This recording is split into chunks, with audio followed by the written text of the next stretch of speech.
harus yang baku. Nah, mungkin bisa juga diberi contoh yang tidak baku itu misalnya dalam karya-karya fiksi, ya kan, dalam karya-karya fiksi itu tidak haruskan untuk menggunakan kosakata baku. Banyak sekali kosakata baku yang bisa dijadikan contoh, yang kosakata itu biasa digunakan dalam penulisan karya ilmiah, kan?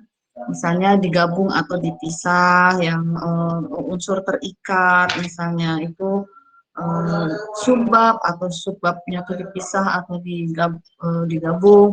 Nah, itu sebagai contoh bisa disampaikan. Demikian juga terkait dengan pemilihan kata. Nah, pemilihan kata yang baku itu yang seperti apa? Dalam penulisan karya ini ya, itu kita beri contoh. Ya, kalau saya dengar tadi masih dalam tataran penjelasan saja, tapi kalau dalam konteks seperti ini akan lebih bagus itu disampaikan juga contoh, ya. Contoh pemilihan kata yang baku itu yang seperti apa dalam konteks penulisan karya tulis ilmiah. Nah, seperti itu. Misalnya kalau dulu kita pernah membahas terkait dengan pemilihan kata itu dengan banyaknya sinonim, ya kan? Dengan banyaknya sinonim, misalnya ada kata membawa, misalnya membawa itu ada kata menjinjing, ada kata mengangkat, memanggil dan sebagainya. Nah, tingkat kebakuan itu apakah semuanya baku? Tapi apakah semua itu bisa digunakan dalam tataran penulisan karya ilmiah? Kan tentu saja tidak. Jadi kosakata, deretan kosakata yang sama-sama baku, ya kan? Itu kan harus kita sesuaikan juga dengan konteks kalimatnya. Nah, itu. Maka kalau itu bisa dijelaskan menggunakan contoh, itu akan lebih mudah memahami. Ini loh yang tidak baku. Mungkin nanti kita bisa lihat melalui salindia berikutnya. Demikian juga struktur kalimat, ya. Struktur kalimat juga. Struktur kalimat yang baku itu yang seperti apa? Nah, kita kan sudah belajar terkait struktur kalimat. Nah, beri contoh, ya.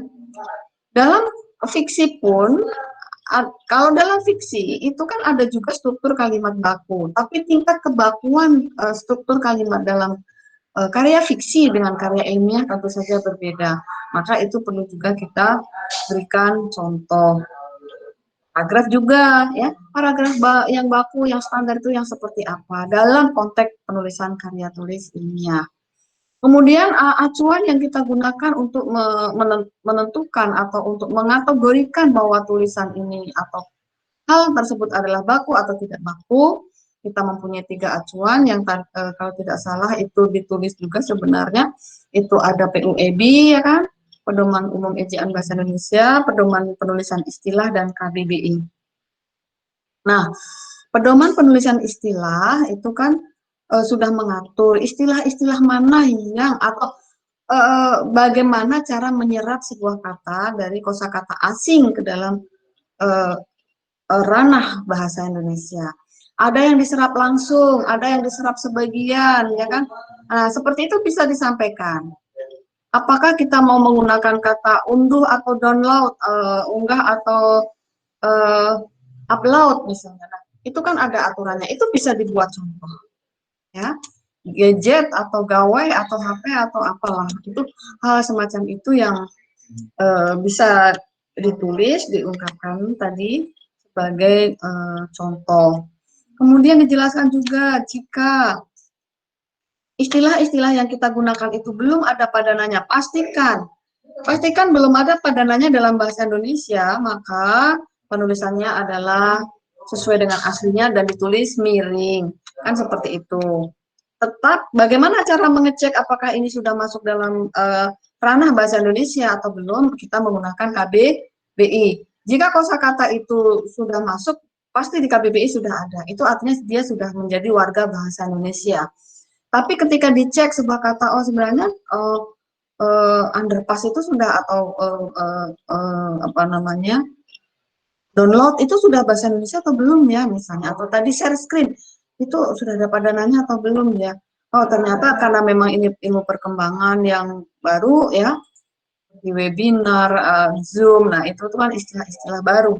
Nah, itu besar kemungkinan kosakata itu belum ada dalam KBBI. Maka bagaimana cara penulisannya itu sudah ada aturannya. Seperti itu. Jadi untuk sekali lagi untuk mengecek apakah kosakata itu sudah menjadi warga bahasa Indonesia, salah satu tolok ukurnya atau salah satu alat ujinya adalah KBBI. Meskipun sudah banyak digunakan oleh masyarakat.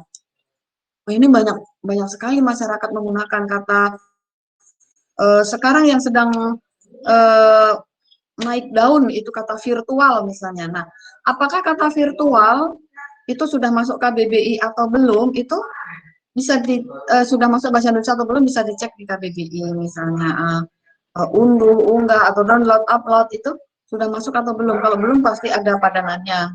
Seperti itu. Ya, itu yang terkait dengan Salindia ini. Kemudian kalau untuk yang tanya jawab, saya mencoba menanggapi atau menambahkan beberapa yang tadi disampaikan oleh kelompok 4, sebagian besar sudah benar ya yang disampaikan tadi. Yang ingin saya tekankan adalah dalam citasi ini memang tidak ada batasannya. Namun, meskipun tidak ada batasannya, citasi yang akan kita tulis atau kutipan-kutipan yang akan kita tulis itu tentu saja sebuah tulisan yang memang ada hubungannya dengan yang kita tulis dan yang mendukung ya. Kalau memang nggak ada hubungannya dan tidak mendukung, hanya jerimpang atau hanya sepintas saja, saya pikir tidak perlu karena bisa membuat menjadi bias ya, tidak menguatkan. Jadi kutipan itu yang bisa menguatkan. Yang menguatkan. Kadang-kadang semakin banyak kutipan, kadang-kadang kita malah mana nih yang mau diikuti kan begitu. Tapi kalau kutipan-kutipan itu yang bisa mengerucutkan dari 10 kutipan, ini nuansanya sama begitu. Kalau dari 10 kutipan ini nuansanya menjadi pecah, maka ini tidak bisa dijadikan rujukan untuk mengerucutkan